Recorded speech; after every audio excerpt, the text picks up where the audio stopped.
Gracias, Arkaitz, por tus palabras de presentación. Gracias también a las dos organizaciones que han permitido desplegar este acto y gracias a vosotras y a vosotros por estar aquí presentes.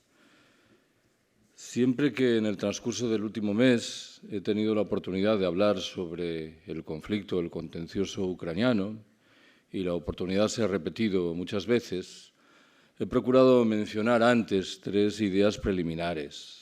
¿Cuál es la primera? He trabajado en la universidad durante 30 años sobre el espacio ruso-soviético, pero debo confesaros que mis conocimientos adquiridos durante esas 3 décadas a duras penas me permiten lidiar con lo que tenemos delante de los ojos. ¿Por qué lo digo? Es verdad que le he prestado atención a muchos de los conflictos registrados en esa área geográfica. Transnistria, Osetia del Sur, Abjasia, Nagorno-Karabaj, Chechenia o más recientemente Crimea y el Donbass. Pero entiendo que esos conflictos serán meras escaramuzas en comparación con lo que está delante de nuestros ojos, de tal manera que los conocimientos derivados de esos conflictos a duras penas me sirven de nada. Lo mismo digo en lo que respecta a la figura del actual presidente ruso, Vladimir Putin.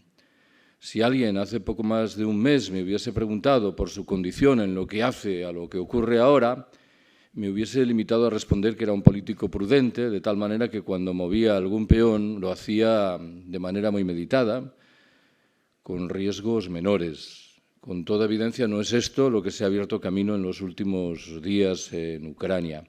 Si hace algo más de un mes, por fortalecer el argumento, alguien me hubiera preguntado qué es lo que yo entendía que estaba sucediendo, me habría limitado a responder frívolamente que Rusia estaba sacando músculo para recordar a las potencias occidentales que estaba ahí y que en el mejor de los casos habría movido algún peón menor en el Donbass con consecuencias escasas. ¿Cuál es la segunda de esas observaciones preliminares que anunciaba? Yo creo que no hay ninguna justificación, ni mayor ni menor, de la intervención militar rusa en Ucrania. En este orden de cosas tengo que definirme con rapidez como una persona que no cree en las guerras, ni en los ejércitos, ni en las alianzas militares, ni en los imperios. Y hablo de los de aquí, de los de allí y de los de en medio.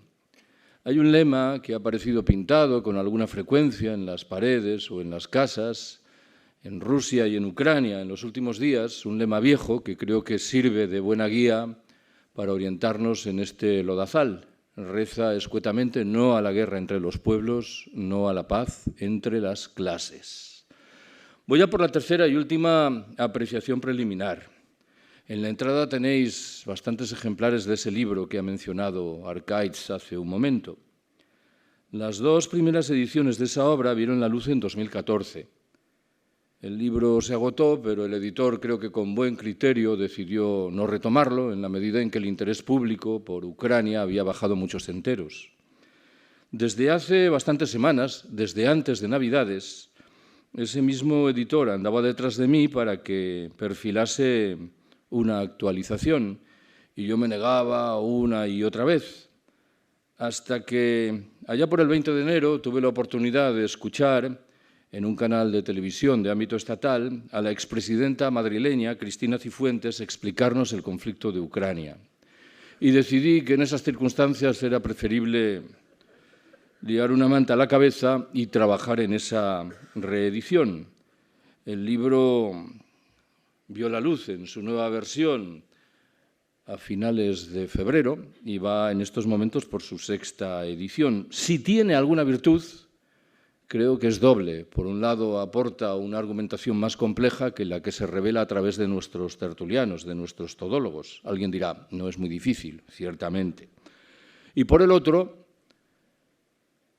incorpora argumentos que invitan a contestar el papel de las potencias occidentales en la gestación de esta crisis, en el buen entendido de que no le ríe las gracias en momento alguno al presidente ruso Putin, de tal suerte que quien piense que Putin es una suerte de Che Guevara del siglo XXI, creo que tiene algún problema grave de comprensión de la realidad. ¿Cuál es la primera apreciación? Y entro ahora sí en materia que quiero transmitiros. Me interesa formular algunas ideas rápidas sobre Ucrania. Ucrania es un país con 600.000 kilómetros cuadrados, un poco más grande que el Estado español, poblados por 46 millones de habitantes, una población bastante similar a la de ese Estado. De siempre se ha visto sometida a la presión ejercida por los imperios colindantes. Durante mucho tiempo los más relevantes fueron el polaco por el oeste y el ruso por el este, en el buen entendido de que en la trastienda se hallaban también, al acecho, los imperios otomano y austrohúngaro. De la condición derivada de lo anterior, creo que da cuenta de manera fehaciente la naturaleza de dos ciudades ucranianas. La primera es Lviv, o Lvov, situada en el occidente de la República, muy cerca de la frontera con Polonia. Lviv solo ha estado sometida al dominio de Rusia durante unos escasos 50 años en la segunda mitad del siglo XX. La otra ciudad es Kharkiv o Kharkov, que es de hecho una ciudad rusa. Ha estado sometida a la férula de Moscú o de San Petersburgo desde hace 5 siglos. Bien podéis intuir que de lo anterior se derivan condiciones, iba a decir muy diferentes, quitaré el muy y lo dejaré sin más en diferentes, porque creo que en este ámbito las exageraciones están a la orden del día.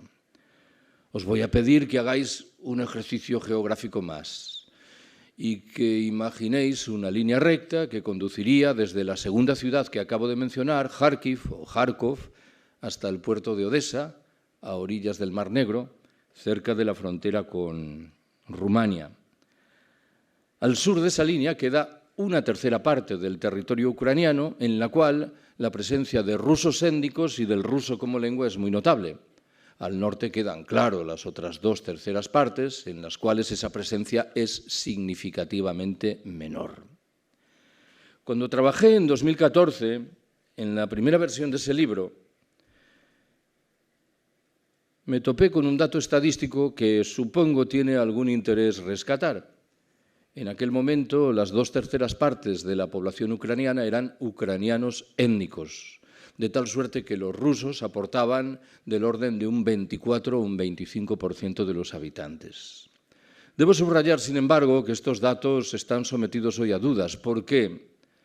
Porque los 2 grandes criterios que se emplean comúnmente para medir la etnicidad en Ucrania y en otros muchos lugares presentan fallas. El primero es el criterio de la autoadscripción étnica. Las gentes dicen, yo soy ucraniano o yo soy rusa. Cabe suponer que las sucesivas crisis que se han revelado desde 2013 han podido modificar en un grado u otro las autoadscripciones étnicas, de tal suerte que no disponemos al respecto de ninguna información solvente. El segundo gran criterio es el de la lengua. En este caso, las cosas parecerían más sencillas. Entenderíamos que es ucraniano o ucraniana quien tiene como lengua materna el ucraniano y que en cambio es ruso quien tiene como lengua materna el ruso. Lo que sucede es que en 2014 había nada menos que 6 millones de ciudadanos ucranianos que, aún teniendo el ruso como lengua materna, se autodescribían como ucranianos, algo que de nuevo contribuye a rebajar el rigor de los datos estadísticos. Permitidme que dé un paso más y formule un par de apreciaciones sobre el escenario político ucraniano, que es el propio de un país lastrado infelizmente desde mucho tiempo atrás por la corrupción y por el dominio ejercido por eso que con mayor o menor fortuna se ha dado en llamar los oligarcas. No solo hay oligarcas en Rusia, también los hay en Ucrania, en la mayoría de los casos procedentes, por cierto, de la parte más oriental de la República, que es la más rica. Alguien dijo allá por 2014 que el Parlamento ucraniano era el más monetizado del mundo, para subrayar la idea de que en él tomaban asiento de manera abrumadoramente mayoritaria oligarcas o grandes fortunas. Probablemente recordaréis, y voy a por el segundo dato político, que en 2004 se registró en Ucrania lo que se dio en llamar una revolución naranja. En adelante se sucedieron durante años, en cabeza de las principales instituciones, dirigentes políticos que comúnmente eran etiquetados como prorrusos o prooccidentales. Voy a defender la tesis de que ninguno de ellos podía ser completamente prorruso ni completamente prooccidental. Lo digo de otra manera. Cuando accedió a una posición de poder un dirigente político comúnmente descrito como prooccidental, Yushchenko, tuvo que pactar con Moscú. Y cuando le tocó el turno a otro dirigente político, Yanukovych, comúnmente descrito como prorruso, tuvo que pactar con la Unión Europea. Esto que os cuento ahora conduce a la conclusión de que buena parte de la población ucraniana, esto es lo que revelaban las encuestas, era partidaria de que su país configurase una especie de puente entre la Europa occidental y la Europa rusificada. Un proyecto que infelizmente no ha adquirido carta de naturaleza, entiendo yo que en virtud de la desidia con que ha sido recibido por tirios y por troyanos. En 2013 y 2014, en fin, y acabo mis consideraciones sobre Ucrania, se sucedieron varias crisis en el país. La primera la vinculamos a finales del primero de esos años con las manifestaciones en muchas grandes ciudades ucranianas y en singular en la plaza Maidán de la capital, Kiev. Entiendo yo que en esas manifestaciones se dieron cita dos flujos de signo muy diferente. El primero lo provocaban movimientos sociales que contestaban legítimamente la condición de un gobierno corrupto, como era sin duda el de Yanukovych en aquel momento. Pero junto a este flujo se hizo valer otro, diferente, promovido por personas o grupos de extrema derecha que adquirieron un peso creciente y que acabaron por incardinarse dentro del aparato de poder del Estado ucraniano y singularmente dentro de sus Fuerzas Armadas, de hecho, hasta hoy. En febrero del año siguiente, de 2014, el presidente Yanukovych abandonó Ucrania en virtud de lo que en Rusia, con argumentos que merecen atención, se entendió que era un golpe de Estado. Es verdad que las circunstancias resultaban ser muy complejas y que podía uno invocar otras explicaciones diferentes. 2 meses después, en abril del propio año 2014, la península de Crimea, bajo soberanía ucraniana, pero con mayoría de población rusa, organizó un referendo no precisamente limpio y garantista, en virtud del cual la mayoría de la población pareció optar por la independencia y posteriormente, y de manera muy rápida, por la anexión por Rusia. En las semanas subsiguientes estalló una guerra, la del Donbass, que en los hechos se ha prolongado hasta hoy, que se ha saldado, según una estimación que corre por ahí, con 14.000 muertos, muchos de ellos generados por bombardeos indiscriminados del ejército ucraniano sobre la población civil. ¿Cuál es la segunda observación que quiero haceros? Me interesa formular media docena de ideas que pretenden perfilar el contexto del conflicto tal y como hoy lo percibimos. ¿Cuál es la primera de esas ideas? Creo yo que en los 30 últimos años, desde el momento de la independencia en 1991, Rusia lo ha probado todo o casi todo en sus relaciones con el mundo occidental. Y entre lo que ha probado ha estado el mantenimiento de una relación cordial que en algún caso ha llegado a ser sumisa. Esto se abrió camino en singular en 2 etapas razonablemente prolongadas. Entre 1991 y 1997, con Yeltsin en la presidencia del país, y entre 2000 y 2006, con Putin en la presidencia del país. Permitidme que preste atención a esta segunda etapa. En la tarde del 11 de septiembre de 2001, el día de los atentados de Nueva York y de Washington, el ya entonces presidente ruso, Vladimir Vladimirovich Putin, ofreció un cálido respaldo a las políticas aparentemente antiterroristas que se disponía a desplegar su homólogo norteamericano del momento, George Bush hijo. Ese respaldo se materializó en un franco apoyo ruso a la intervención militar de Estados Unidos en Afganistán en 2001 y un par de años después, en Irak en 2003, en un silencio connivente del lado de Moscú. Tiene sentido que me pregunte qué es lo que Rusia recibió a cambio de lo que, repito, en un caso fue un apoyo consistente y en otro un silencio connivente. Nada más sencillo que responder a esta pregunta. Absolutamente nada. Estados Unidos mantuvo en vigor el programa del llamado escudo antimisiles, que obedecía en una de sus dimensiones principales al propósito de reducir la capacidad disuasoria de los arsenales nucleares ruso y chino. Estados Unidos no dudó en propiciar una nueva ampliación de la OTAN, que en este caso pasó a beneficiar a 3 repúblicas exsoviéticas, las 3 del Báltico. Estados Unidos se negó a desmantelar las bases, teóricamente provisionales, que había perfilado en el Cáucaso y en el Asia Central en el otoño de 2001 para sacar adelante su intervención militar en Afganistán. Estados Unidos no dudó en respaldar las llamadas revoluciones de colores que auparon a gobiernos hostiles hacia Moscú en países como Georgia, la propia Ucrania y Kirguistán. No consta, en fin, que Estados Unidos concediese ningún trato comercial de privilegio en provecho de Rusia. En estas circunstancias, mucho me temo que era inevitable que Moscú buscase un camino menos cordial. Y en mi percepción fue allí cuando se incubó la figura del presidente ruso en su perfil actual.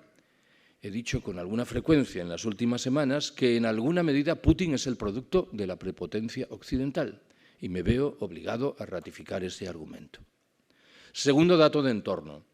La percepción más general sugiere que Rusia salió triunfadora de las sucesivas crisis ucranianas de 2013 y 2014.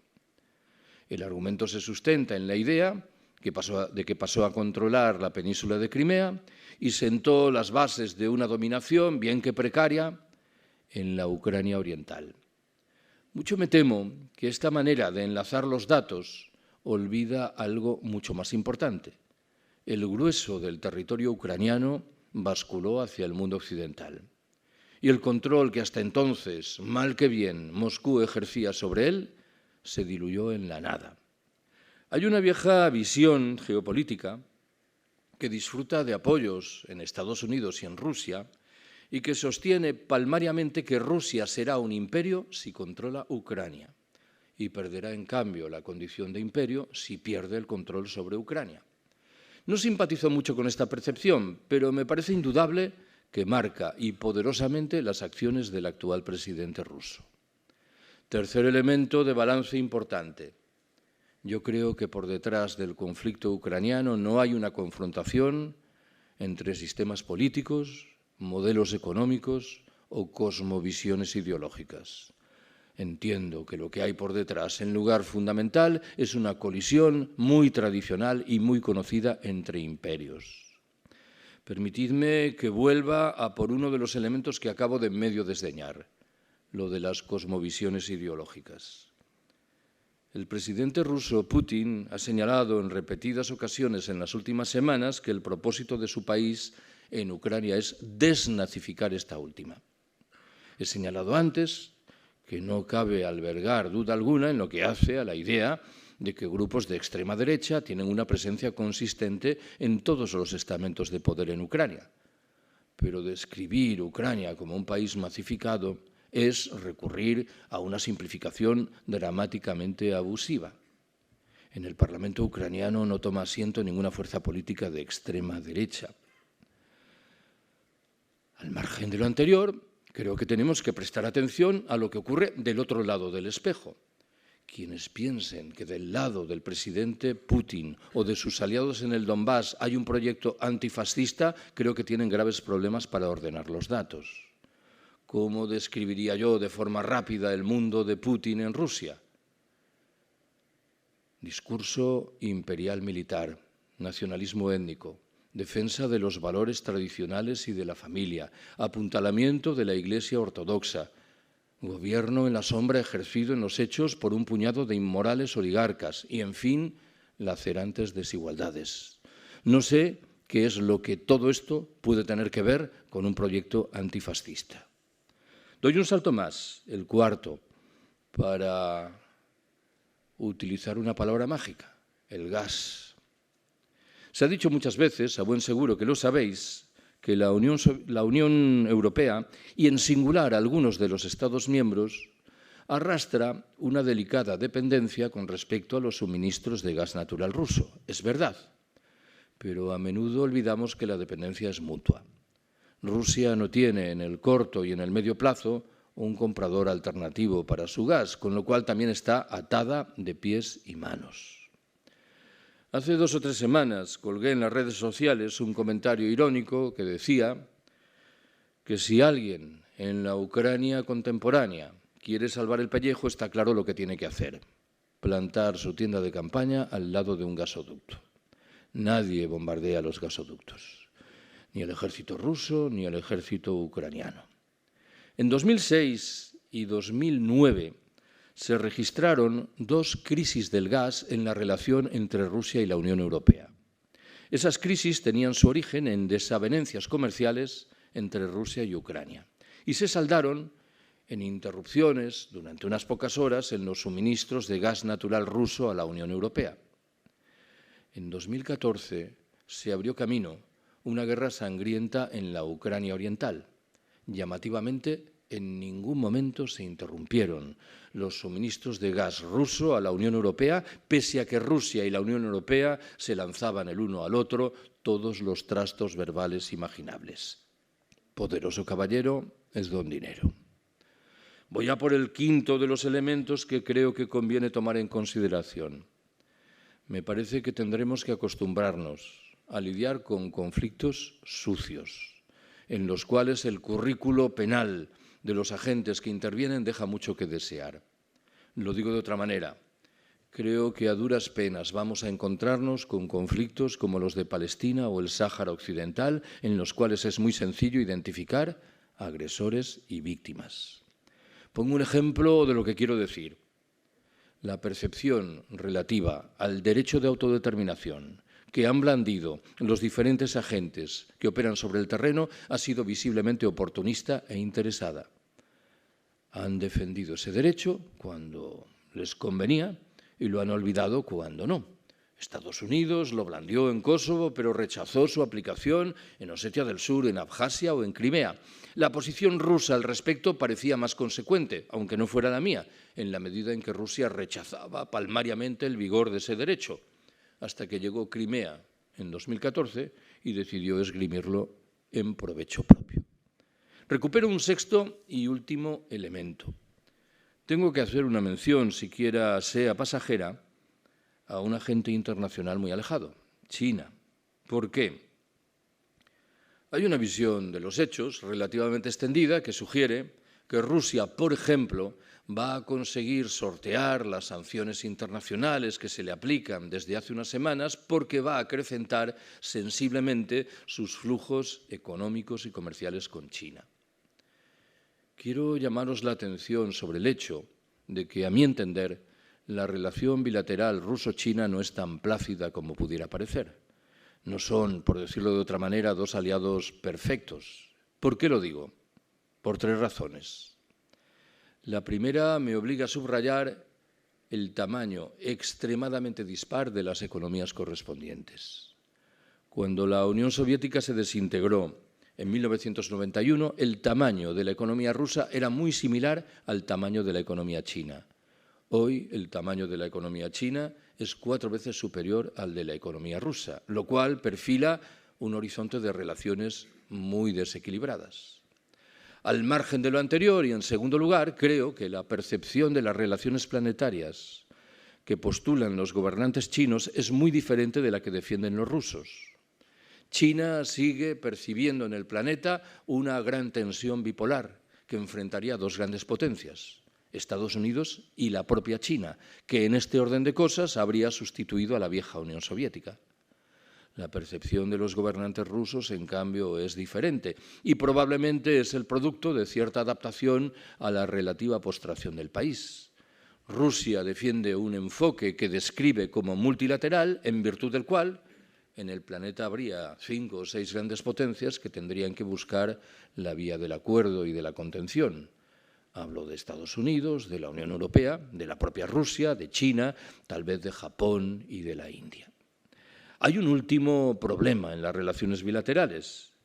Este último problema remite, creo yo, a un fenómeno atávico. En la frontera ruso-china, en el oriente, se hacen valer dos circunstancias demográficas muy diferentes. Al norte, en la Siberia rusa, hay una bajísima densidad de población. Al sur, en cambio, en China, como sabéis, se registra una permanente ebullición demográfica. Creo que desde mucho tiempo atrás, acaso desde el siglo XIX, los gobernantes rusos locales y por extensión también los de Moscú temen como por ensalmo un incremento sustancial de las relaciones comerciales con China que podría traducirse en la llegada paulativa de población china a la Siberia rusa, alterando precarios equilibrios demográficos. Algo que, a mi entender, se ha traducido una y otra vez en una especie de freno al crecimiento de las relaciones bilaterales. ¿Cuál es la tercera observación que quiero haceros? Me vais a permitir que formule algunas apreciaciones relativas a una organización que se hace llamar del Tratado del Atlántico Norte, la OTAN. La primera de mis observaciones me obliga a recordar lo que a mi entender es una evidencia. La OTAN ha sido responsable en los 30 últimos años de un genuino cerco ejercido sobre Rusia, materializado en sucesivas ampliaciones que han permitido incorporar a estados de la Europa central y oriental y en el establecimiento de un reguero de bases militares en torno a Rusia. En este orden de cosas, me parece evidente que la OTAN ha incumplido las promesas que los presidentes norteamericanos del momento realizaron a finales de la década de 1980 y a principios de la de 1990 en el sentido de garantizar una seguridad plena en provecho de Rusia. A esto conviene que agregue la mención de un dato geográfico que no por obvio es objeto de consideración. El conflicto de Ucrania se registra en la periferia, en la proximidad de la Federación Rusa, y no en la periferia, en la proximidad de Estados Unidos. Imaginemos lo que ocurriría si en Canadá y en México llegasen al poder gobiernos hostiles a Estados Unidos que decidiesen incorporar esos dos países a una alianza militar, de nuevo, enemiga de Washington. ¿Pensáis que Estados Unidos reaccionaría plácidamente ante un proceso de esta naturaleza? Al margen de lo anterior, creo yo que la OTAN es responsable de un activo proceso de tercermundización en la Europa central y oriental. Si alguien se pregunta, fanfarria retórica aparte, ¿qué es lo que buscan nuestros empresarios en ese espacio geográfico? Responderé que procuran una mano de obra barata que explotar, mercados más o menos prometedores y materias primas golosas. Creo, por otra parte, que es difícil identificar a la OTAN con la causa de la democracia. En este caso no me voy a adentrar en ninguna hipercrítica consideración de las miserias de la democracia liberal. Voy a echar mano de datos muy prosaicos.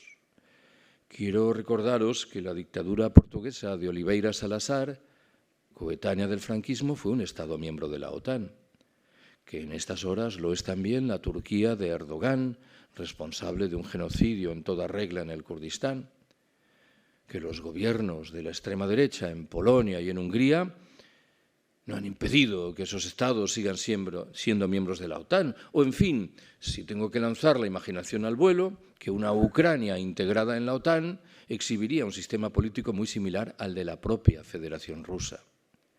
La OTAN, en fin, es responsable, a mi entender, de la entronización de muchos códigos de doble moral que invitan a tratar de manera diferente a los amigos y a los enemigos, a los poderosos y a los débiles.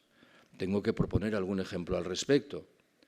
Hace unas semanas, de nuevo con vocación irónica, señalé en las redes sociales que me parecía muy bien que a los deportistas rusos se les privase de la posibilidad de participar en competiciones internacionales, porque era un paso adelante, en la medida en que, en el futuro, había que dar por descontado que cuando Estados Unidos o Israel cometiesen las tropelías a las que nos tienen acostumbrados, sus deportistas serían objeto de sanciones similares.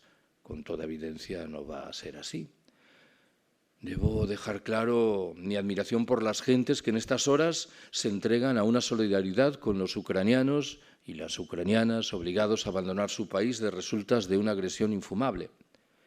Pero tengo que preguntarme dónde estuvo nuestra solidaridad hace 20 años, cuando el presidente ruso Putin desplegó una política de tierra quemada en Chechenia. Parece que entonces el conflicto no nos interesaba. En fin, he oído muchas veces en las últimas semanas que lo que Rusia hace en Ucrania es inenarrable, de tal manera que carece de antecedentes. Pues no. En 2003, Estados Unidos cometió una operación militar muy similar, sean cuales sean las circunstancias, que a buen seguro eran diferentes, en Irak. ¿Cuál es la cuarta y penúltima de mis observaciones? Tengo que descender inevitablemente sobre el escenario ucraniano de estas horas. ¿Cuál es la primera observación que quiero haceros? Vuelvo al principio, cuando confesé mi incapacidad para explicar hechos complejos. Si alguien me pregunta, y es una pregunta insorteable, ¿por qué la Rusia de Putin ha intervenido militarmente en Ucrania? Responderé que, hablando en propiedad, no lo sé. Puedo proporcionar al respecto varias explicaciones que a buen seguro que incorporan datos interesantes, pero confieso que no me resultan plenamente convincentes. Ni siquiera la combinación de todas esas explicaciones me parece que arroje luz. La primera de esas explicaciones recuerda que Rusia es un país sometido desde hace años a un escenario económico y social muy delicado. De tal manera que Putin, vamos a personalizar el argumento en el presidente, habría asumido una suerte de huida hacia adelante con el propósito de desplegar una operación militar muy rápida y exitosa en Ucrania que permitiese acallar las eventuales protestas, el descontento interno. Es verdad que el escenario económico y social ruso no es bueno, pero tampoco era calamitoso. Y al margen de lo anterior, parece que la intervención militar en Ucrania, lo que ha hecho ha sido acrecentar los problemas económicos y sociales internos. Una segunda tesis sugerirá que el presidente ruso, Vladimir Putin, ha sido víctima de un absceso imperial militar que le habría aconsejado intervenir con contundencia para recuperar un pleno control sobre el territorio ucraniano y mostrar músculo delante de las potencias occidentales. El problema de esta tesis es que no da cuenta del porqué del momento. ¿Por qué no hizo eso hace 10 años? ¿O por qué no podría hacerlo dentro de 5? Al margen de lo anterior, esta explicación parece entender en lenguaje más llano que Putin enloqueció hace 4 o 5 semanas. Bueno, Rusia es un país complejo, en el que el proceso de toma de decisiones también lo es. Aunque el poder está ciertamente muy concentrado en el presidente, en esas decisiones a buen seguro participan instancias de carácter político, económico y militar que invitan a recelar de la tesis de que alguien simplemente enloqueció. La tercera explicación sugiere que Rusia ha intervenido en Ucrania para hacerse con el control de materias primas muy golosas, no energéticas, ciertamente, como las que atesora el territorio ucraniano. Creo que esta explicación es débil. A Rusia, a buen seguro que le faltan muchas cosas, pero entre ellas no están las materias primas. Sigue siendo, en términos brutos y con mucho, el país más rico del planeta. Formulo una cuarta y última observación, que en este caso vendría a decir, con cierto tono conspiratorio, que Moscú habría mordido el anzuelo que le habrían tendido las potencias occidentales y en singular Estados Unidos para poner en marcha un procedimiento que se encaminaría a acabar con el sistema liderado por Putin. Bien podéis apreciar que esta tesis es conspiratoria. Aunque ordena algunas de las piezas del rompecabezas, creo que es un tanto arriesgada. Como es arriesgado el escenario en el que estamos y cabe suponer que los países occidentales son más prudentes a la hora de mover sus piezas. Vuelvo a lo que he sugerido hace algún momento. Aunque todas estas explicaciones aportan informaciones interesantes, a mi entender no explican convincentemente lo que está ocurriendo. Segunda de mis apreciaciones. Aparentemente es más fácil responder a otra pregunta. ¿Qué es lo que Rusia se propone hacer en el escenario ucraniano, en el terreno militar?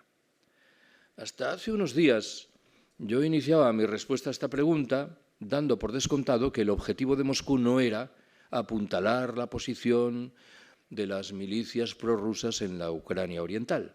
Si ese hubiera sido el objetivo, no tendría sentido explicar una intervención militar terrestre que apunta o apuntaba a ocupar ciudades como la capital ucraniana, Kiev u Odessa, a centenares de kilómetros de la Ucrania oriental. Pero ciertamente en los últimos días, por las razones que fueren, parece que Rusia ha decidido concentrar esta es al menos la argumentación provisional, el grueso de sus esfuerzos en la Ucrania oriental. Habría vuelto, si así lo queremos, al escenario de propósito inicial. Al margen de lo anterior, hay varias tesis en lo que respecta a cuáles serían otros horizontes para esa acción militar. Hay quien piensa que Moscú lo que desea es privar a Ucrania de una salida al Mar Negro, o por decirlo utilizando la imagen de esa línea recta que antes invoqué, recuperar las tierras situadas al sur de la recta en cuestión. Hay quien piensa que el propósito es hacerse con la mitad del territorio ucraniano, las tierras situadas al este del río Dnieper, y hay quien piensa que Rusia lo que desea es controlar toda Ucrania. Las pocas informaciones razonablemente fidedignas sobre esto las aportan algunas filtraciones derivadas de las negociaciones que se desarrollan desde hace semanas. Por lo que parece, lo que Rusia demanda en esas negociaciones es, por un lado, que se reconozca la plena soberanía de Crimea y de la Ucrania oriental, en el buen entendido de que no está claro qué es lo que se entiende en términos estrictos por esta última, y, en segundo lugar, que exigiría que Ucrania se convirtiese en un Estado neutral, de tal manera que adquiriese un compromiso de no incorporarse a la OTAN y de no acoger en su territorio bases militares extranjeras. Tampoco este segundo horizonte es extremadamente clarificador. ¿Por qué? Porque hay modelos dispares de neutralidad. ¿Qué es lo que Moscú tiene en la cabeza? ¿El modelo finlandés o el modelo bielorruso? El modelo finlandés es el de un país, Finlandia, que forma parte de la Unión Europea, pero no es miembro de la OTAN y que disfruta de cierto margen de maniobra internacional, todo el que se puede disfrutar en el planeta en el que vivimos. El segundo modelo, el bielorruso, es el de un aliado fiel y no contestatario de Moscú, de tal manera que a duras penas cabe calificarlo como un modelo de país neutral. Si lo que Moscú acaricia es el primero de los horizontes, el modelo finlandés, creo que tendríamos un horizonte interesante de resolución, siquiera fuera parcial, de la crisis, si se viese acompañado tanto más de un activo proceso de desmilitarización en las repúblicas bálticas, en Polonia, en Hungría, en Eslovaquia, en Rumania y en Bulgaria, y en la propia Rusia, naturalmente. Doy un salto más, el último en mis consideraciones sobre el escenario del momento. Alguien se preguntará qué visos de progreso acompañan a esas negociaciones de paz que se mantienen desde hace varias semanas y que parecen haberse trasladado a Turquía. En mi interpretación, esas negociaciones abocarán en un acuerdo de alto el fuego más antes que después, aunque no es lo mismo un acuerdo de alto el fuego que un acuerdo de paz. Lo segundo es más complicado, aunque lo primero es más urgente. ¿Y por qué lo digo? Porque creo que todos los agentes que operan sobre el terreno están con el agua al cuello. Está, en primer lugar, con el agua al cuello el gobierno ucraniano. Aunque la resistencia militar ucraniana ha sido sorprendente, a buen seguro que la posición no es cómoda. En las últimas semanas y en singular en los últimos días han menudeado en Rusia artículos que señalaban que si caía Kharkov o si caía Mariupol, el gobierno ucraniano se desmoronaría. A buen seguro que era una exageración, pero tenía algún fundamento. En mi interpretación y por razones obvias, el ejército ucraniano en su integridad está desplegado en las fronteras septentrionales, orientales y meridionales del país. De tal suerte que si en alguno de estos escenarios el ejército ruso rompe la línea de frente, no va a encontrar prácticamente resistencia en un eventual avance hacia el oeste. Pero la posición del presidente ruso Putin en Rusia tampoco es cómoda. ¿Por qué? En primer lugar, porque parece que la intervención militar en Ucrania no discurre tal y como era previsto. Al respecto, disponemos ya de declaraciones del portavoces del propio Ministerio de Defensa ruso que eufémicamente reconocen que el ritmo de esa intervención no es el que habían planificado. Al margen de lo anterior, Rusia tendrá que explicar, en el caso de que se haga con el control de toda Ucrania o de partes significativas del territorio de la República, cómo va a lidiar con los problemas de un país, lo repito, con 600.000 kilómetros cuadrados, 46 millones de habitantes y una población mayoritariamente hostil. Otro problema que atenaza a Moscú lo aportan las sanciones económicas internacionales, que a buen seguro han hecho mella en la economía rusa. Ya sugerí que antes de esta crisis esa economía no se encontraba precisamente en una posición boyante. Bueno, pues las sanciones han hecho que el escenario se degrade aún más. No acaban aquí los problemas para Putin. Supongo que entre sus dolores de cabeza habrá alguno provocado por sus oligarcas. Aunque muchos de ellos son personas afines al presidente, a buen seguro que trinan. Buena parte de sus negocios han entrado en una quiebra directa y esto cabe que se traduzca en presiones sobre el poder político para que frene las acciones militares. No sabemos, en fin, qué es lo que ocurre con la opinión pública rusa, que es cierto que está sometida a una censura evidente y a una represión no menos evidente. Pero a mí me parece difícil que las noticias sobre Ucrania no acaben por llegar. No olvidéis que estamos hablando de un espacio geográfico contiguo y muy similar al de las grandes ciudades rusas, donde las relaciones familiares de parentesco son extremadamente comunes. No olvidéis, por otra parte, que las imágenes impactantes de las babushkas, de las abuelas ucranianas, huyendo de un bombardeo, a buen seguro que tienen un impacto emocional paralelo sobre los ciudadanos y las ciudadanas rusas de a pie. No sabemos, por lo demás, qué está ocurriendo con los cuerpos de los soldados muertos, de los soldados rusos muertos en Ucrania. Hace unos días, un diario de Moscú próximo a Putin, Komsomolskaya Pravda, recogió durante unos minutos en su página web una estimación del número de soldados muertos que se acercaba a 10.000. En la guerra de Afganistán, en la etapa soviética y en la de Chechenia, los soldados rusos que peleaban procedían siempre de zonas rurales, de tal manera que se evitaba el impacto emocional de la llegada de los cadáveres a ciudades grandes como Moscú o San Petersburgo. Es lícito imaginar que algo similar está sucediendo. Más allá de lo anterior, me interesa recordar que hace un par de semanas procuré difundir unas declaraciones del que pasa por ser, no estoy en condiciones de certificar esto, el único diputado de la Cámara Baja, de la Duma, del Parlamento ruso, que se oponía a la guerra. Se trataba de un diputado por Samara llamado Mikhail Medvedev. Y me interesó porque el argumento que utilizaba Medvedev afirmaba que él había defendido las independencias de esas dos pequeñas repúblicas populares del Donbass, la de Donetsk y la de Lugansk, porque interpretaba que era la manera de frenar los ataques indiscriminados del ejército ucraniano contra la población civil, pero que no entendía qué relación guardaba con la causa de la paz ocupar o bombardear Kiev, la capital ucraniana. Yo tengo la impresión de que en la cabeza de buena parte de la población rusa en estas horas se hacen valer opiniones más o menos similares.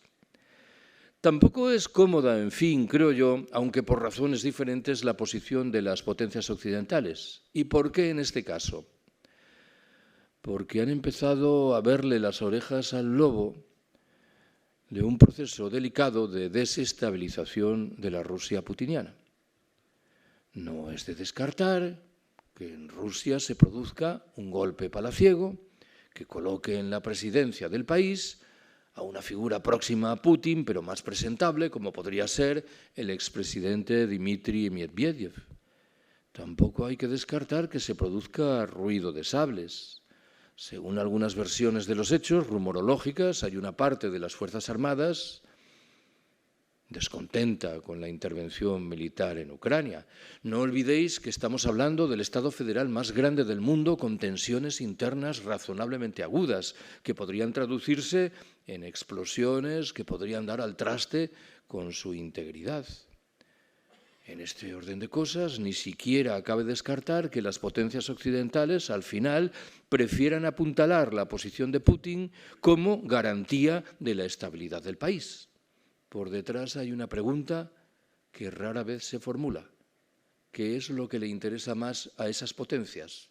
¿Una Rusia fuerte que ponga orden en su patio trasero o una Rusia débil que permita una operación de rapiña general? Los dos horizontes son muy delicados, los dos tienen sus ventajas y sus inconvenientes. Solo hay una organización que, a mi entender, manifiestamente sale ganando. Me refiero a la OTAN, que ha recibido un regalo generosísimo del lado del presidente ruso. El fortalecimiento al que asistimos de la OTAN creo que es una muy mala noticia. Lo que augura en el futuro es militarización, autoritarismo, represión de las disidencias, injerencias, intervenciones militares que ni siquiera van a invocar el código de lo presunta e imaginariamente humanitario. Creo que tenemos que ponernos las pilas en lo que respecta a los riesgos que se vinculan con este fortalecimiento de la Organización del Tratado del Atlántico Norte. Termino con una quinta y más rápida observación. Si hay una pregunta que he tenido que encarar en los 15 últimos años, desde la crisis de Osetia del Sur en el verano de 2008, es la relativa a si nos hallamos delante de una nueva guerra fría. Yo sé que lo que ocurre en Ucrania obliga a modificar algunos de los términos de mi respuesta de siempre, pero prefiero mantenerla tal y como la he formulado durante estos 3 lustros, porque creo que tiene la virtud de llamarnos la atención sobre algo importante. Cuando he recibido esa pregunta, mi pronto inicial ha consistido en responder que no estamos delante de una nueva guerra fría. ¿Por qué? Por 2 razones fundamentales. La primera recuerda que los 2 bandos teóricamente enfrentados comparten el mismo sistema económico, el capitalismo. Cierto es que son 2 capitalismos que funcionan conforme a modulaciones más o menos distintas, pero en cualquier caso hay un esquema de intereses económicos y comerciales comunes. Me limito a recordaros lo que señalé antes de manera muy rápida en relación con el debate del gas natural. La segunda razón que me invita a ser escéptico en lo que respecta a la utilidad de la metáfora de la Guerra Fría es que, de nuevo, hay una enorme disparidad entre los bandos teóricamente enfrentados. Según una estimación que admito que es controvertida, hay 4 Estados miembros de la OTAN, cada uno de los cuales, por separado, exhibiría un gasto militar superior al ruso. Hablo de Estados Unidos, de Francia, del Reino Unido y de Alemania. Esto, claro, perfila capacidades, disposiciones, horizontes muy dispares. En el buen entendido de que es verdad que Rusia es una potencia que dispone de varios centenares de cabezas nucleares, algo que medio reequilibra el escenario. Habréis observado, de cualquier modo, que empecé mi respuesta diciendo: mi pronto inicial consiste en afirmar que no estamos ante una nueva guerra fría. ¿A qué viene esa cautela de mi pronto inicial? Creo que un elemento que estaba presente, aunque oculto, en la Guerra Fría tradicional, es explicación fundamental de lo que sucede en estas horas en Ucrania. ¿A qué me refiero?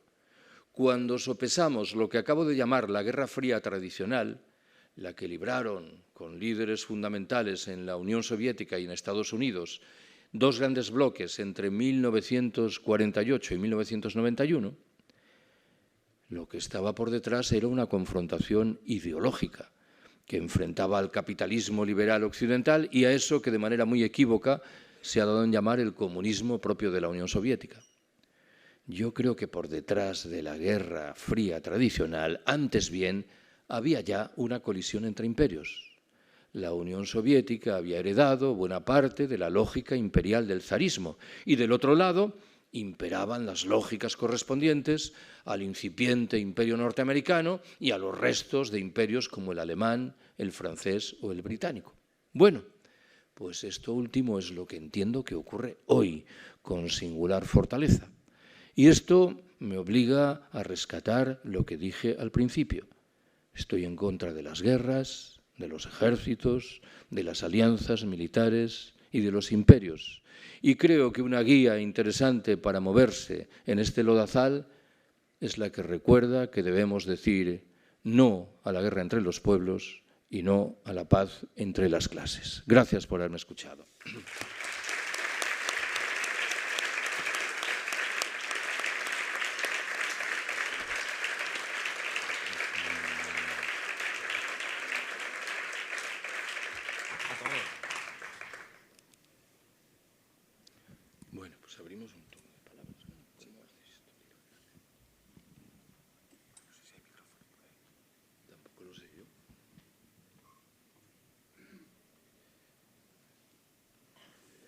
No sabemos ni Arcais ni yo si hay algún micrófono para que podáis hablar. ¿Lo hay? Sí, está allí. Bueno.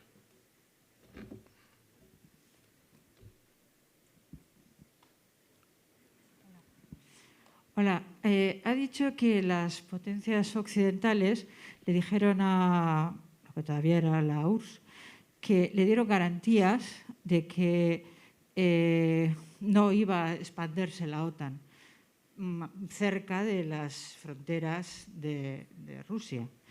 Pero eso está por escrito, porque yo he oído distintas versiones que como que fue de palabra, pero yo no sé, esas cosas se escriben porque por escrito, según parece, no está, ¿o cómo es? Es en efecto una materia polémica. Parece que hay algún compromiso escrito que ha corrido por ahí. Lo que entiendo es que, aunque estaba escrito, no tenía la consistencia suficiente para convertirlo en una base legal que obligase a las partes suscribientes, con lo cual, ciertamente, está justificada o medio justificada la idea de que las palabras se las lleva el aire. De todas maneras, no hay ninguna duda en lo que respecta a la idea de que los sucesivos presidentes norteamericanos de esos años se comprometieron a garantizar una plena de seguridad de Rusia.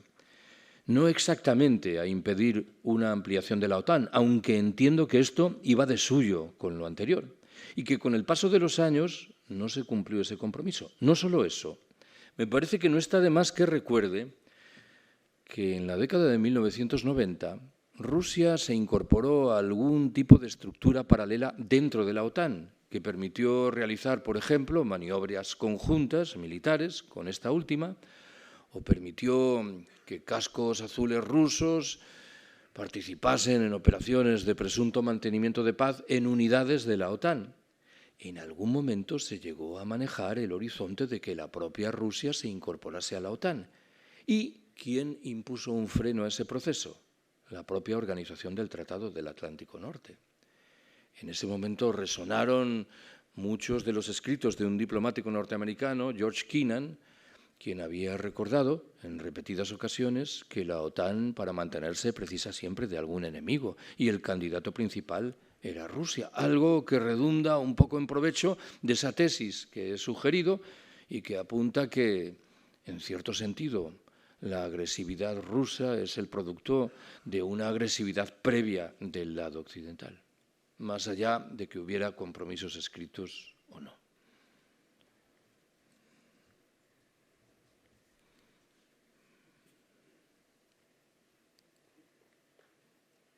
Quería comentar un poco la puesta en valor de las armas nucleares a la vista de este conflicto, dado que Ucrania dejó de ser una potencia nuclear en el 91 y una serie de grandes potencias se comprometieron, en caso de conflicto, a salvaguardar su integridad territorial y asegurar su defensa. Este conflicto pone de manifiesto que nunca se hubiese producido si ese tratado no se hubiese producido y Ucrania hubiese seguido siendo potencia nuclear. Pone en evidencia la potencia y la relación y cómo cantidad de estados en el mundo piensan en convertirse en estados nucleares, Irán, etc. Y luego quería resaltar también, en relación a tu charla, que creo que de 2014 a 2022 el giro de la sociología ucraniana ha sido copernicano, porque decenas de empresas occidentales de todos los ámbitos han desembarcado en el país. La sociología en 8 años ha cambiado muchísimo. Netflix, Leroy Merlin, Carrefour son los embajadores de la Unión Europea, que ha cambiado muchísimo la sociología de ese país en las ciudades, en las formas de vida, de vestir, de comunicarse, Vodafone, etc. Quiere decir que se ponía muy en evidencia al modelo bielorruso, que eran sus vecinos, sus familiares, los rusos rurales, relaciones familiares. Dejaba al rey ruso muy desnudo ante una forma de vida muy distinta occidental. Y creo que eso es un motivo también muy importante sociológico. Quería un poco si habíais pensado sobre eso. Planteas en primer lugar una discusión bien interesante. Es verdad que en los primeros años de la década de 1990, Ucrania aceptó transferir a Rusia o destruir su arsenal nuclear, que era una herencia de la etapa soviética.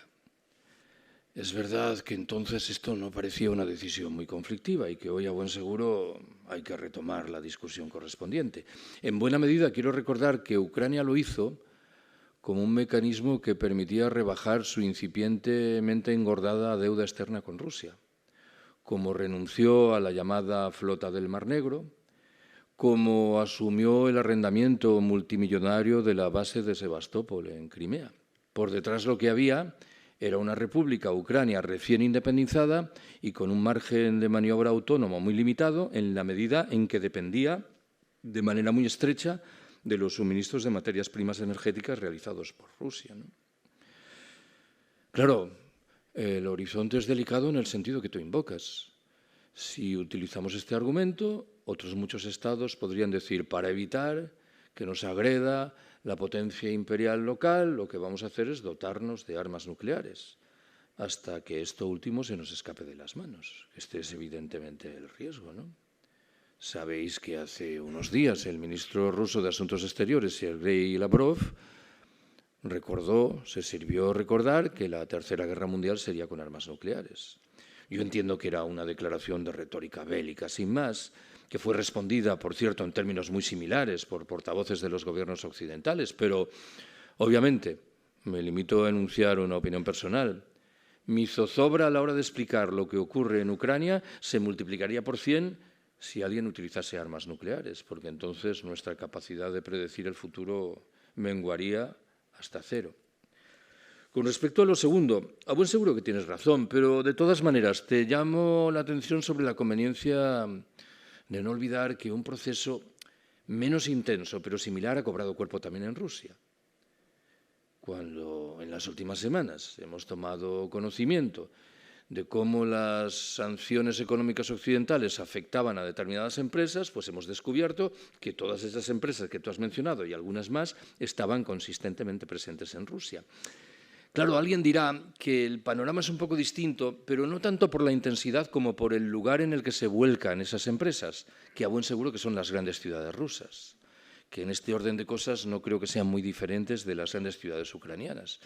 Otra cosa es el medio rural ruso, probablemente mucho más desprovisto de la presencia de este tipo de empresas, aunque algo similar intuyo que ocurre también en el medio rural ucraniano, ¿no? Pero acepto de buen grado que este es un elemento que dibuja diferencias incipientes que a buen seguro merecen atención en lo que respecta a lo que ha ocurrido en los 8 últimos años. Es verdad.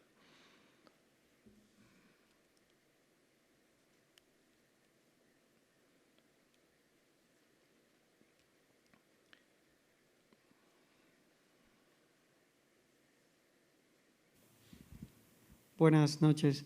Me ha llamado la atención que en una exposición de más de 45 minutos has hablado de Rusia y has hablado de Putin, y cuando has hablado de Ucrania te has referido a Ucrania, pero no has mencionado a Zelensky en ningún momento. ¿Es un actor tan insignificante dentro de todo este contexto o cuál es la mirada que hace sobre el papel de un tipo como Zelensky? Tienes razón. A ver, en primer lugar, tú sabes que Zelensky era un actor en el sentido convencional de la expresión, alguien que procedía del extramuros del juego de la política tradicional. Zelensky ganó de manera un poco sorprendente las elecciones presidenciales ucranianas en 2019 y lo hizo además de manera abrumadora, con un 73% de los votos.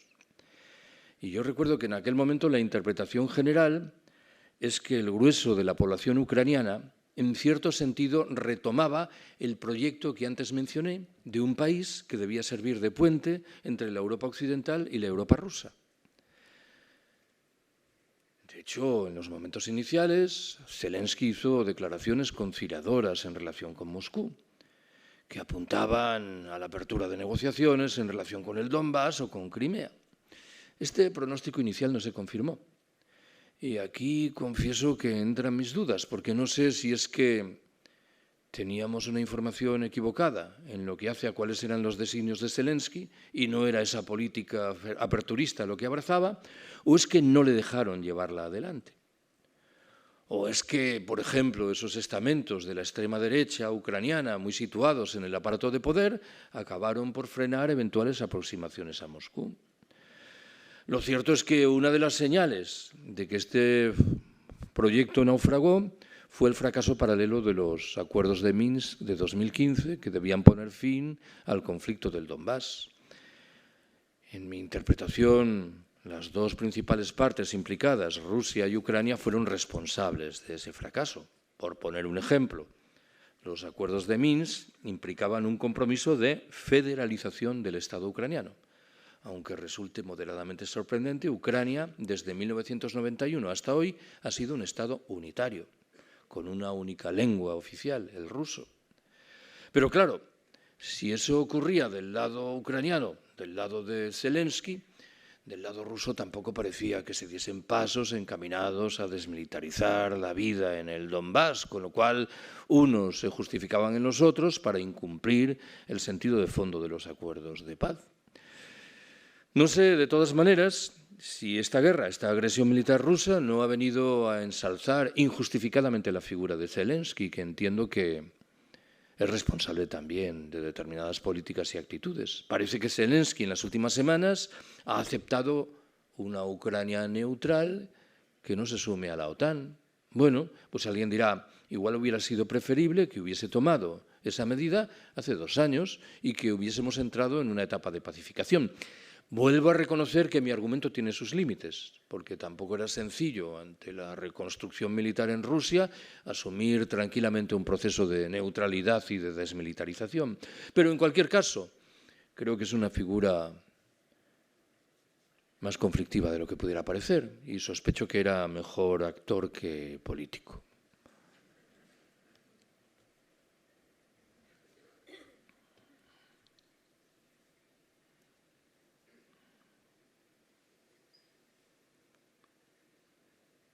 ¿La una? Sí.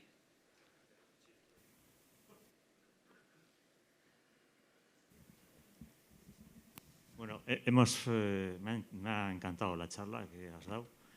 Hemos pasado un poco de puntillas por el aspecto chino, la relación Rusia con China. Entonces, ¿qué mención te parece, o sea, qué se puede decir de las palabras del presidente chino que dice que ellos están en el lado correcto de la historia, que vamos a meditar sobre el confucianismo o alguna cosa parecida? Ya sabemos que están aliados con los rusos y que incluso, yo en las noticias suelo ver, los coches que pasan por Ucrania han dicho que los que pongan el símbolo chino o ruso encima para que no los bombardeen según pasan por los lados. O sea, ese es el convenio de China, es mano a mano. Y claro, luego dicen también que es que China tiene mucho que perder. Si elimina a un contrincante, que puede ser Occidente o Estados Unidos, pues tiene mucho que ganar, porque estaríamos dependiendo todos de los chinos. O sea, seríamos, en resumidas cuentas, esclavos de los chinos. Bueno, hombre, lo que ocurre es que ya somos esclavos de nosotros mismos, ¿no? Con lo cual, ya hemos aprendido bastante de la esclavitud. A ver, perdóname que empiece con una broma. No conocía esa frase de que China estaba del lado correcto de la historia, pero me ha traído a la memoria que a principios de la década de 1970, a uno de los dirigentes chinos del momento, yo no sé si era Zhou Enlai, le preguntaron qué pensaba de la Revolución Francesa.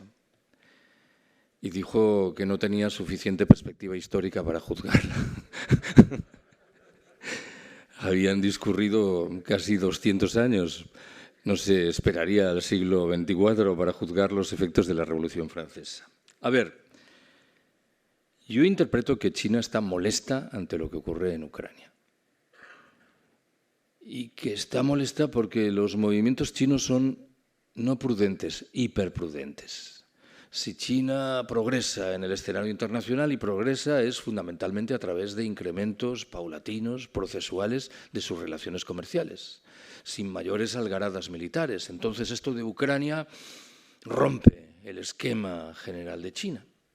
Y lo rompe por añadidura porque China mantiene una relación cordial tanto con Rusia como con Ucrania. Ojo con esto. Buena parte de las infraestructuras públicas que han cobrado cuerpo en los últimos años en Ucrania son chinas. Por ejemplo, los estadios o la remodelación de los estadios que permitieron desarrollar la Copa Europea de Fútbol de selecciones nacionales hace 8 años o 10. Y esto, claro, propiciaba también que China oficiase de mediador, aunque no parece que la mediación china haya prosperado. Sabéis que en este momento los negociadores se reúnen en Turquía, de tal manera que China tampoco aquí ha asumido ningún papel protagónico.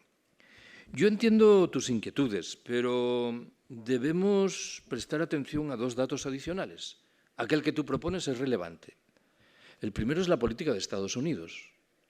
No me he referido a esto de manera expresa. Lo de Estados Unidos es muy cómodo. Washington y San Francisco están muy lejos de Moscú y de Kiev. Pero Moscú y Kiev están muy cerca de Varsovia y de Bruselas, de tal manera que lo que ocurre allí afecta de lleno a la Unión Europea y no tanto a Estados Unidos. La trifulca energética entre Rusia y la Unión Europea no solo no perjudica a Estados Unidos, le beneficia. A buen seguro que habéis seguido estas noticias. Durante los últimos 20 años ha naufragado visiblemente un procedimiento maestro de extracción de gas, que es el que reclama el concurso de lo que se llama el fracking. ¿Por qué? Porque era muy poco rentable. Claro, era muy poco rentable siempre y cuando los precios internacionales del gas fueran bajos. Ahora se han disparado y Estados Unidos está apreciando un incipiente negocio. A Estados Unidos le interesa, obviamente, deshacerse de una figura como Putin, que entiende que es molesta en una parte del planeta importante. Pero Estados Unidos tampoco desdeña la posibilidad de dividir a la Unión Europea. Es lo que lleva haciendo en los 30 últimos años. De tal manera que cuando antes dije, con muchas cautelas, porque sugerí que era una tesis conspiratoria, que Moscú había mordido el anzuelo que le habían tendido las potencias occidentales, estaban pensando fundamentalmente en Estados Unidos. ¿Cuál es el otro dato que conviene que no olvidemos? El escenario por encima. Yo creo que vamos hacia un colapso general, que anuncia escenarios paralelos muy delicados que suelo describir de la mano del término ecofascismo. Quien piense que las subidas en los precios de la energía, el encarecimiento de los costos de producción de los alimentos es sin más el producto de la guerra de Ucrania, se está equivocando. Aquí hay un proceso de fondo mucho más importante que lleva ya años y que nos sitúa ante un panorama muy difícil de sopesar. ¿Por qué? Bueno, porque los datos se van acumulando a una velocidad pasmosa. Primero vino la pandemia, que demostró que los gobiernos podían propiciar un ejercicio gigantesco de servidumbre voluntaria de poblaciones enteras. Después llegaron las noticias del pasado otoño, que daban cuenta de rupturas en los circuitos económicos y financieros, que explicaban crecientes problemas en el suministro de las materias primas energéticas, que relataban subidas espectaculares en los costos de transporte de los contenedores, o que anunciaban globos sonda como ese que llegó de Austria en el mes de noviembre, que relataba que las unidades del ejército austriaco estaban buscando una plena autonomía en energía y agua para hacer frente a un posible apagón general en la perspectiva de ayudar a la población civil si llegaba ese apagón general. Las Fuerzas Armadas siempre están a disposición de la población civil, como todo el mundo sabe, ¿no?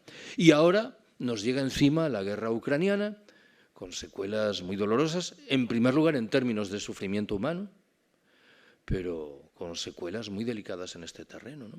Creo que tenemos que espabilar mucho y que manejar todos estos datos no es una tarea sencilla. Pero, en cualquier caso, mi conclusión es que China es un agente más en toda esta miseria, un agente importante al que hay que seguir, pero no perdamos de vista a los nuestros, porque tampoco son tan magnánimos y generosos como pudiera parecer.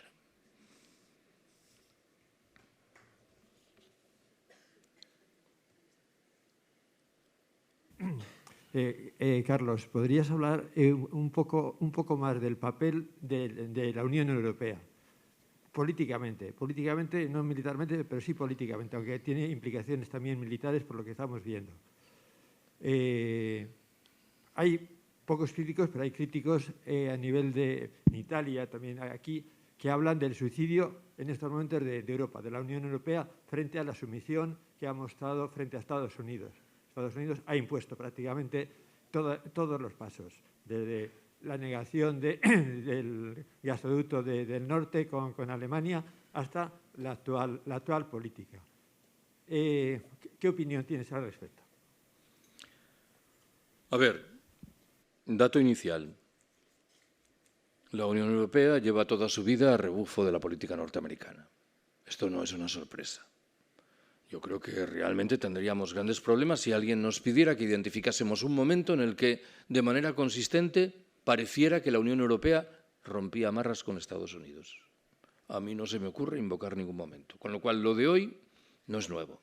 Segundo, al menos en el corto plazo, la intervención militar rusa en Ucrania ha generado un estímulo hacia una unión mayor de los Estados miembros de la Unión Europea, que han cerrado filas frente a la Rusia putiniana.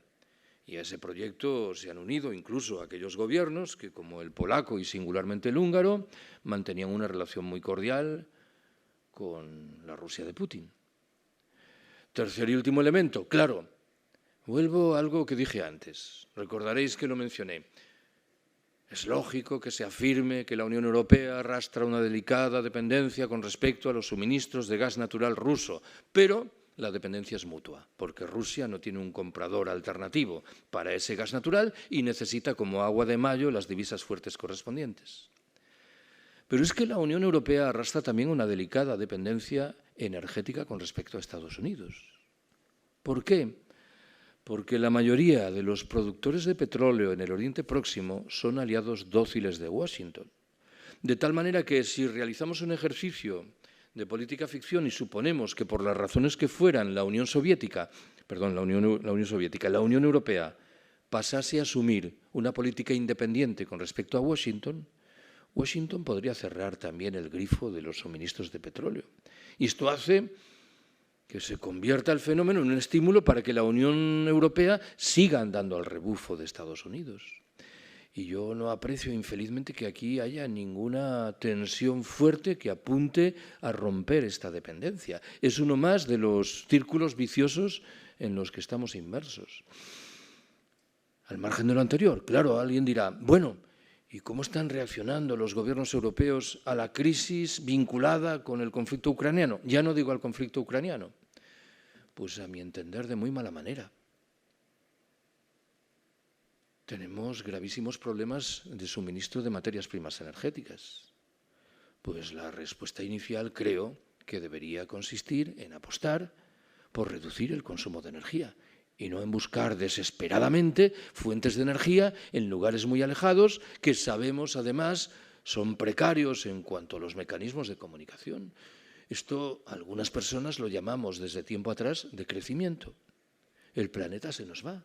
Tenemos que empezar a asumir que buena parte de nuestras respuestas tienen que pasar por un ejercicio de autocontención, que reclama inexorablemente, en segundo lugar, una redistribución radical de la riqueza, que impida que nadie se quede colgado y que acarrea, en tercer y último término, la opción en provecho de respuestas de carácter colectivo frente al individualismo lacerante de nuestras sociedades. Pero esto que acabo de contar no tiene nada que ver con las políticas que abraza ninguno de los gobiernos de la Unión Europea. Y me hace pensar de nuevo que la gran tragedia es que quienes pensamos de otra manera tenemos una capacidad de influencia extremadamente reducida. En este ámbito y también en lo de Ucrania. Una de las peticiones del movimiento pacifista entre nosotras es el reconocimiento de los desertores rusos y ucranianos, que creo que es una perspectiva infinitamente más generosa e interesante que la que ha cobrado cuerpo, pero nuestros gobernantes hacen oídos sordos a semejantes horizontes. Lo digo esto porque, claro, creo que por razones del guión a mí me tocaba hablar de Ucrania, pero lo que hay más allá de Ucrania son problemas extremadamente graves. Y nosotros parece que estamos inmersos en una nueva huida hacia adelante, sin percatarnos de que lo que se nos viene encima es duro, ¿no? Durísimo.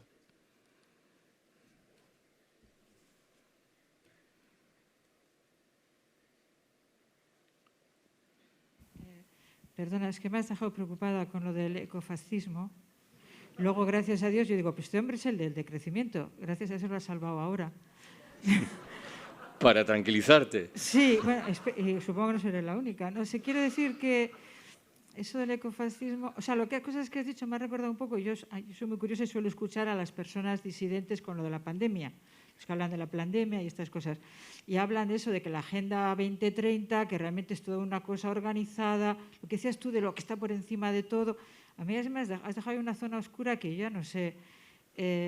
Si puedes explicar qué quieres decir con el ecofascismo aplicado a la realidad, te agradecería. A ver, lo primero, un consejo. Si quieres que te tranquilice, formula otra pregunta, porque esta no es la mejor. A ver, yo sé que el término ecofascismo es moderadamente sorprendente. ¿Por qué?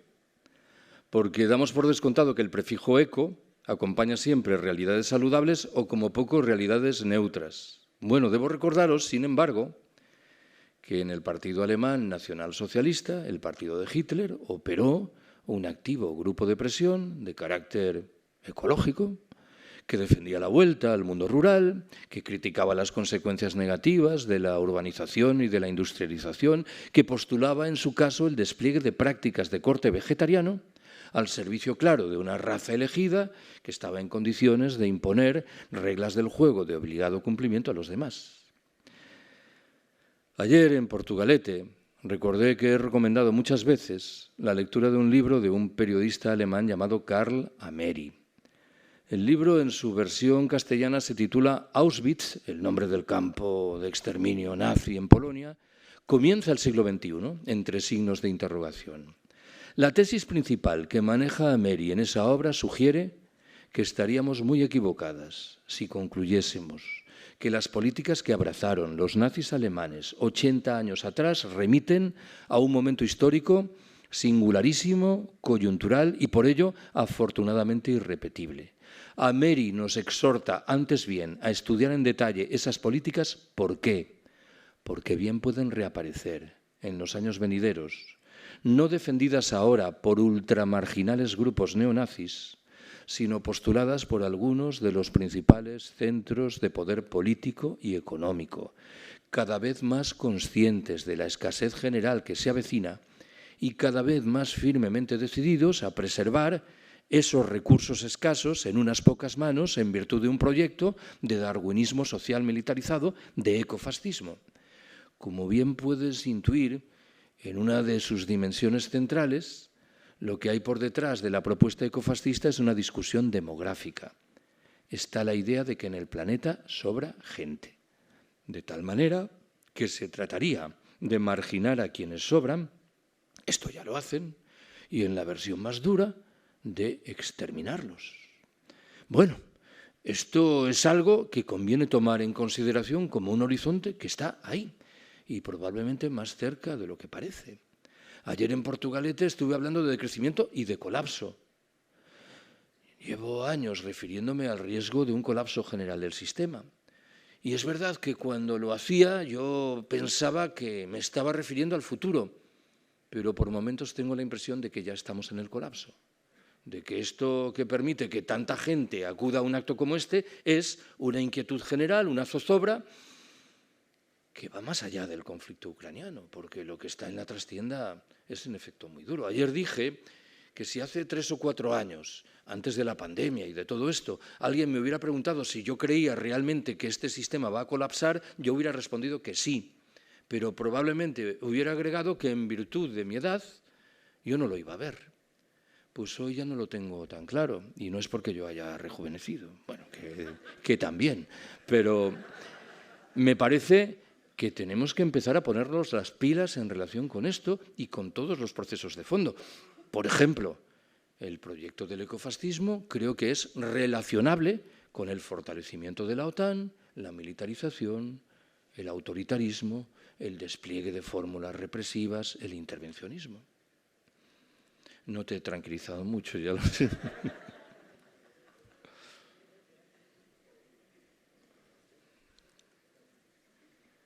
Bueno, pues a la 1, a las 2.